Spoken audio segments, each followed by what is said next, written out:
ಮಹಾರಾಷ್ಟ್ರದ ವಿಶಾಲ್ಗಢ ಮಸೀದಿಯ ಮೇಲೆ ಕಲ್ಲು ತೂರಿದ ದುಷ್ಕರ್ಮಿಗಳನ್ನು ಬಂಧಿಸುವಂತೆ ಒತ್ತಾಯಿಸಿ ಪ್ರತಿಭಟನೆ ನಡೆಸಲಾಯಿತು.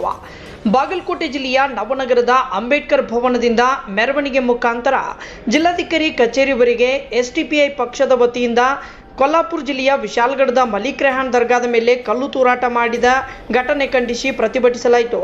ಗಜಾಪುರ ಎಂಬ ಗ್ರಾಮದಲ್ಲಿ ಸಾರ್ವಜನಿಕ ಆಸ್ತಿ ಪಾಸ್ತಿಗಳನ್ನು ಹಾನಿ ಮಾಡಿ ಮನೆಗಳಲ್ಲಿ ಮಹಿಳೆಯರ ಮೇಲೆ ಮತ್ತು ಮಕ್ಕಳ ಮೇಲೆ ಹಲ್ಲೆ ಮಾಡಿ ಗ್ಯಾಸ್ ಸಿಲಿಂಡರ್ಗಳನ್ನು ಕೂಡಿಸಿ ಬೆಂಕಿ ಹಚ್ಚಿ ಮನೆಗಳನ್ನು ಹಾನಿ ಮಾಡಿದ ಶಿವಸೈನಿಕರು ಅಂತ ಹೇಳಿಕೊಳ್ಳುವ ಹಿಂದುತ್ವದ ಗಲಭೆಕೋರರನ್ನ ಮತ್ತು ಲೂಟಿಕೋರರ ಮೇಲೆ ಮಹಾರಾಷ್ಟ್ರ ಸರ್ಕಾರ ಈ ಕೂಡಲೇ ಕಾನೂನು ಕ್ರಮ ಕೈಗೊಳ್ಳಬೇಕು, ತಪ್ಪಿತಸ್ಥರಿಗೆ ಕಠಿಣ ಶಿಕ್ಷೆಗೆ ಒಳಪಡಿಸಬೇಕು ಎಂದು ಜಿಲ್ಲಾಧಿಕಾರಿಗಳಿಗೆ ಮನವಿ ಸಲ್ಲಿಸಿದರು.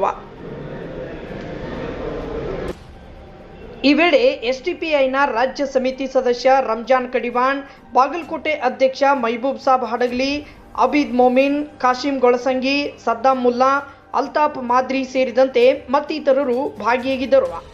ವರದಿ ತೌಶೀಫ್ ಕೆರೋರ್. ಗೂಂಡಾಗಳು ಅಂತ ಹೇಳಿಕೆ ನಾನು ಇಷ್ಟಪಡ್ತಾ ಇದ್ದೀನಿ. ಆ ಒಂದು ಗೂಂಡಾಗಳು ತಮ್ಮ ಗೂಂಡಾ ಪ್ರವೃತ್ತಿಯನ್ನು ಮಸ್ಜಿದಿ ಒಳಗಡೆ ಚಪ್ಪಲಿಯನ್ನು ಹಾಕಿಕೊಂಡು ಕೆಂಪು ಶಾಲನ್ನು ಹಾಕಿಕೊಂಡು ಅವರು ಮಸ್ಜಿದಿ ಒಳಗಡೆ ನುಗ್ತಾರೆ ಅಂತಂದರೆ ಈ ದೇಶದ ಸಂಸ್ಕೃತಿ ಅವರಿಗೆ ಗೊತ್ತಿದೆಯಾ ಅಂತ ಹೇಳಿಕೆ ನಾನು ಇಷ್ಟಪಡ್ತಾ ಇದ್ದೀನಿ.